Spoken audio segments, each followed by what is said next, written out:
Hi everyone, it's Gods and Charmers here and welcome to Thursday's Wisdom from the Cauldron. So today we're going to be talking about offerings, gratitude, prayers, intentions that we leave behind in nature. Now the reason for me doing this video actually came to me when I was at Glastonbury at the weekend. We tried to go a few times a year and I was down there, and it's always stuck out to me and been something that, I've discussed with people around me, but it really stuck out like a sore thumb because it was so hot. We just started the summer holidays. There's a lot of tourists there. And I was like, I need to go and do a video. So firstly, what the hell am I talking about? Well, it may be part of your practice already and you know exactly what I'm talking about, but it may not. When you are working ritually or you're setting intentions, if you're working with the moon, if you're working with source energy, goddess energy, God energy, green man energy, Gaia energy, whatever energy that may be, we want to give thanks and gratitude because energy is a cycle. It's all about giving and receiving. If you are constantly taking, that's going to run out. And that's the same in general life as well as your magical life. It's an energy exchange between you and the universe, between you and a deity, between you and Gaia. These are energy exchanges. You and the moon. It's a constant back and forth. So we're directing energy, we're setting intentions, but we're also giving thanks. We're also being grateful. We're always trying to find a way to give back into the energy field positively. Now, a way to do that is by leaving offerings. People like to leave offerings at sacred sites, in woodlands and parks. Once you actually start to look out for these things, you'll see it a lot more than you would think just locally to you. We have a woodland locally and you'll go around and see some of the things I'm about to talk about. Now, there are two main types. There's leaving an offering for thanks and gratitude, and then there's leaving an offering that is an intention, prayer, or asking for a blessing. And you're leaving the offering as a way of saying thank you before it's even manifested. So it's another route to set intentions, basically. But the thing people often don't think about is the type of offering they're leaving. Is it environmentally friendly? Is it safe for animals? Is it safe for trees? Now, when you're in Glastonbury, this becomes very, very evident, particularly if you look at trees. So we are going to start there with my biggest pet peeve, and I want to go around and undo them all, but one must behave and not do that. Ribbon. Now, most ribbon is not biodegradable anyway, or if it is, it will take a very, very long time. So it's not an ideal thing to leave. However, I don't know what you'd call it. I hate to say trend, but I can't think of a better word. But it's not really a trend. It was a tradition years and years ago.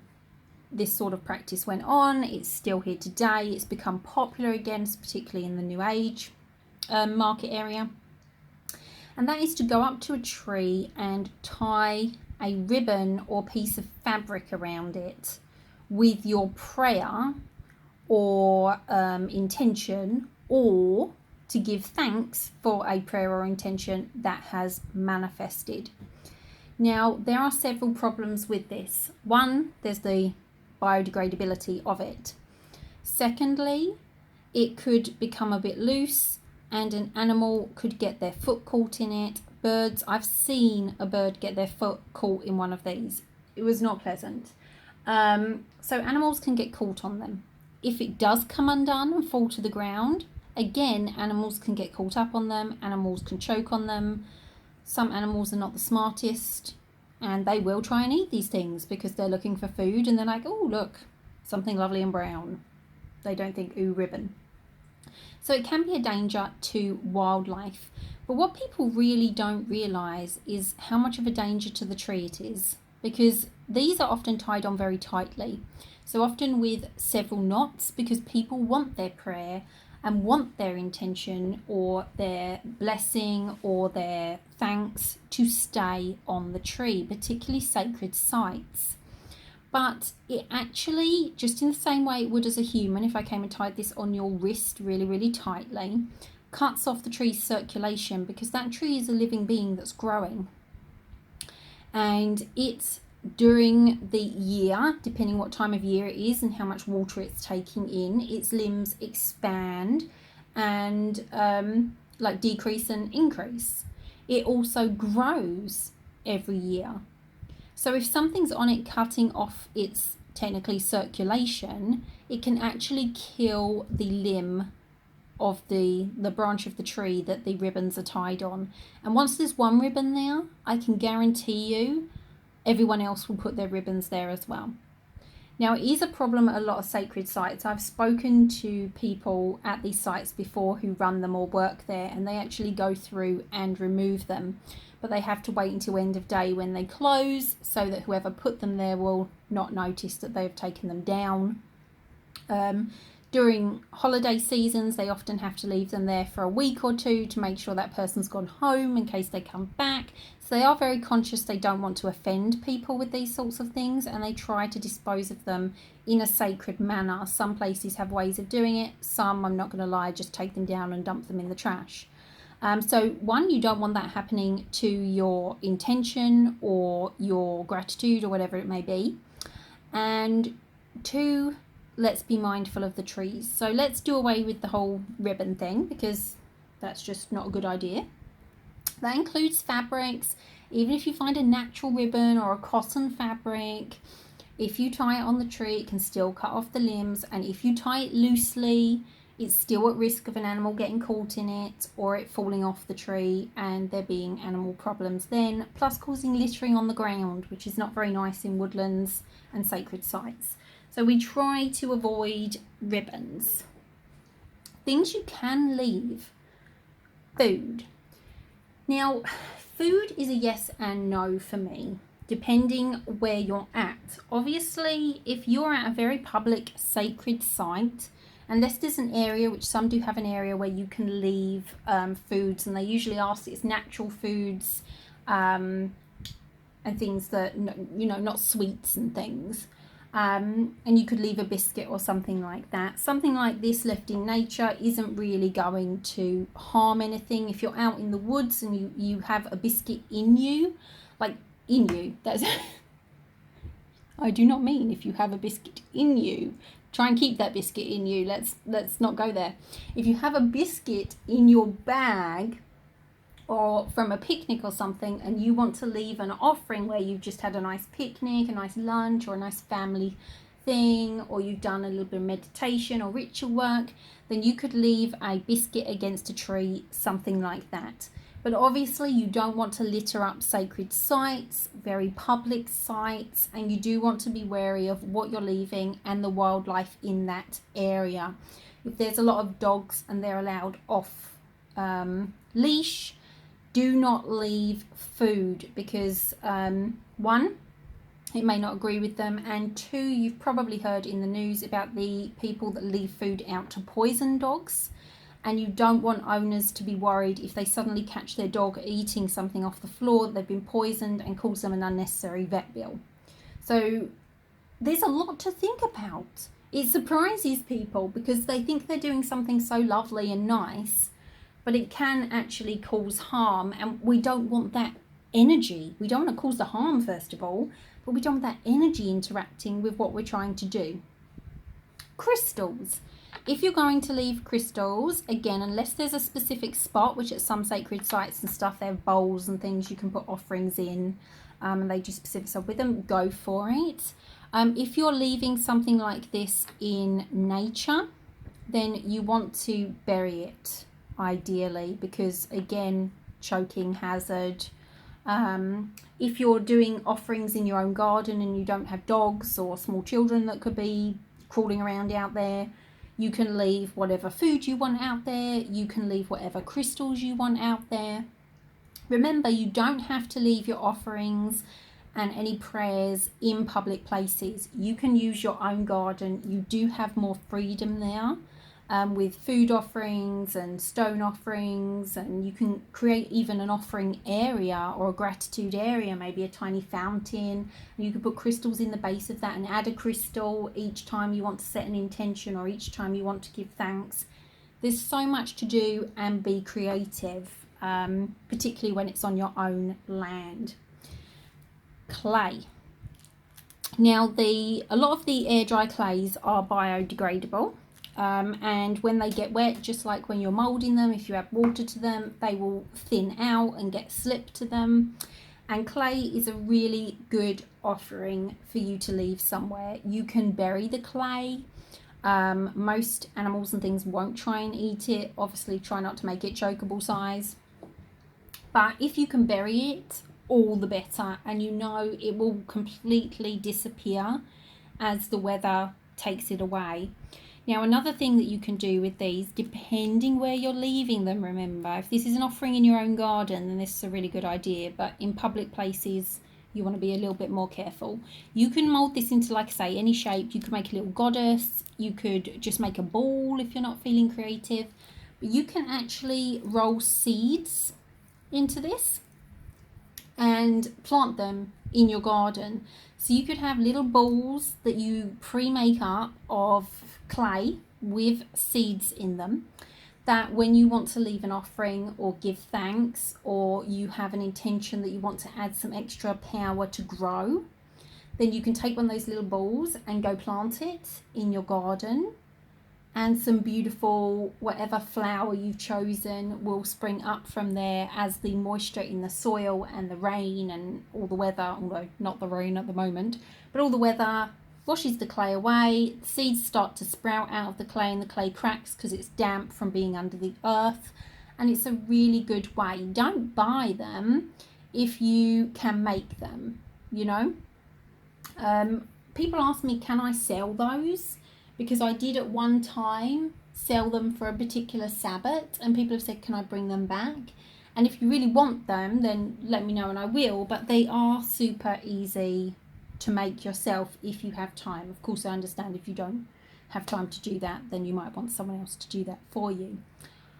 Herbs, obviously non-toxic herbs. I think that speaks for itself. You can see where we're going with this. Herbs are very easy to blow into the wind, to sprinkle at the base of a tree, to blow onto grass, to release into water. As long as they are non-toxic herbs, then you will be fine. If you left some lavender and some rose petals and some basil and some thyme or some sage or something like that out in the open, it won't harm an animal even if they do eat it. It will mulch down pretty darn quickly and go back to the earth, which is a beautiful thing. If you've grown those herbs yourself, you can do it with those. You can buy herb mixes and leave those for specific purposes. It's completely up to you. So when it comes to offerings, as you can see, there are a lot of different things. You can get as creative as you want. You can, if you have no supplies with you and you're out, now this may sound a bit gross to you, but it's actually something that, you know, was traditionally done years ago. It wouldn't have been thought of. If someone wanted to give back to the earth and give thanks for something, they'd spit on the earth. Now these days we find that quite disrespectful, the thought of it, because we see all these like people in the streets who gob on the concrete, which let's not go there. But your spit is your energy, and if you have absolutely nothing with you at all, and you've done a beautiful guided journey with a tree in some woods, or you've had a really magical time somewhere, then you don't have to do it while everyone's around. Go somewhere quiet and just spit on the ground and say thank you, because that's your energy that you're giving to the earth. Some people like to prick a finger and leave blood. Now again, for some that raises hairs on the back of their neck and they're like, hell no, I'm not going to be doing that. But I'm mentioning it because again, it's your energy and it is something that many people do have as a part of their practice. I don't, because I don't like pricking my finger. It gives me the heebies. So I'd rather spit, if I truly have nothing with me, to leave an offering.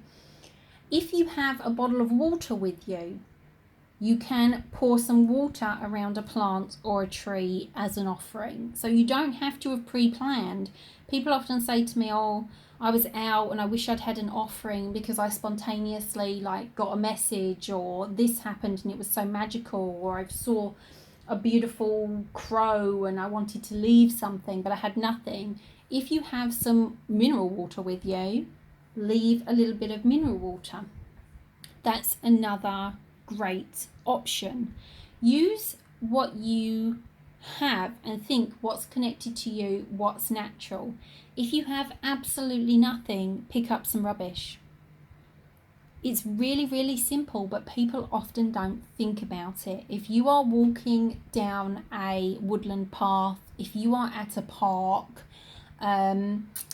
if you've gone down to the beach and you're doing some work with water elements and sea magic, pick up some trash and go put it in the bin. That is one of the best offerings, and nature will thank you so much for it. Again, giving and receiving.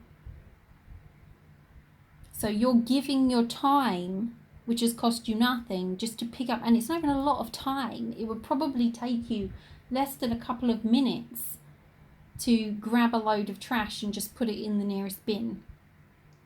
You know, I always like to carry with me I have one of those fold up reusable bags that's dedicated just to this.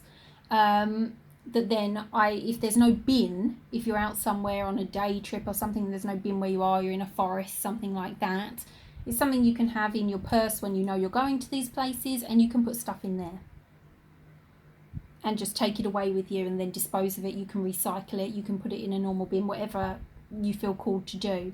But that's another way of giving thanks and showing you care. If you go out and you do grow your own herbs and you go out to harvest them, think to yourself, okay, I'm taking something. So ask the plant's permission. Can I harvest some of this sage? Can I harvest some of this rosemary? The plant gives you permission, harvest your rosemary and then leave it an offering. Again, it can be something as simple as you going and getting a watering can and watering that plant.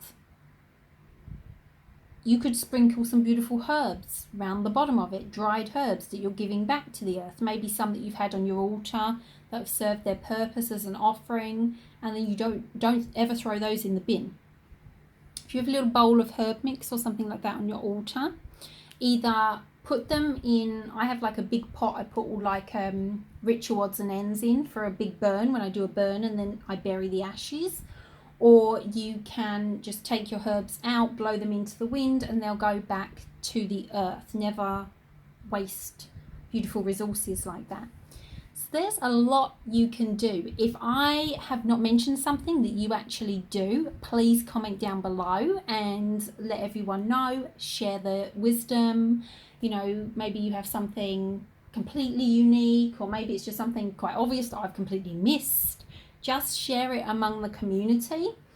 If you haven't already, come over to the closed group. We had a lovely giveaway that I brought back specially from Glastonbury the other day. So there's lots of things going on in there. I'm in there every day. I'll put the link down below. Pop over to the website. This is the last chance to get your Lammas kits. The subscription boxes, about half the stock has gone. Well, actually at this point it's just over. We're heading towards 3/4 of the stock of those is gone. So in Ritual of the Month, we are going to be working with the goddess Sekhmet. And in Holistic Witch, we are going to be doing sacred sleep and dream work, magical sleep work, that sort of thing. And also our guided journey for the month, we are going to be going to Sekhmet's temple. So you can find all of those things on the website. I had a question on my other video, do I ship internationally? Yes, I do. That's it from me. Have a wonderful day. Blessed be.